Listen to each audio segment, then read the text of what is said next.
2025-yil 28-iyun onorlarda Tevadagi yerimdagi onorlar holati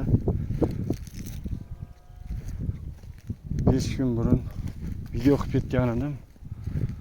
5 kun ichida mana onorlar mevalari ancha kattalashibdi. Mana mevalar kattalashyapti ancha. Mana shu ushayotgan gullar mana kattalashib onorga aylanyapti. Onor yana mana gullayapti. Mana shular xudo xolasa meva mana shular mana. Mana shu ham yangi meva mana shu ham. Mana yana bitta meva gul bo'lib ochilyapti.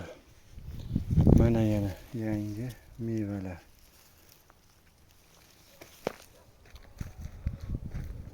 Ikkitadan bo'lib gullab mevasi ko'payyapti. Meva yaxshi, yomon emas.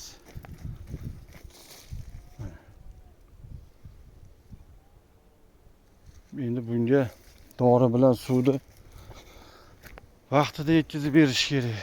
Aks holda onor mevasi kuyish, opta urish degan narsalar bo'ladi. Onorni hech chanqatib bo'lmaydi. Juda ham sersuv narsa.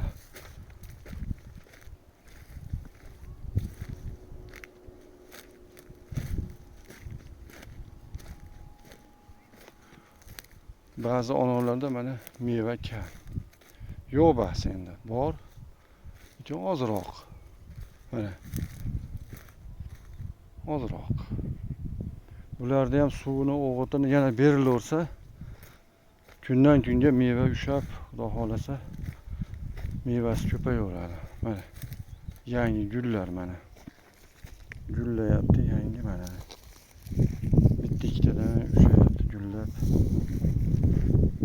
Bu onorga suv bilan o'g'it kerak.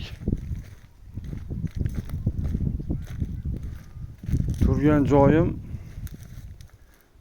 Quva rayon markazidan 10 kilometr uzoqlikda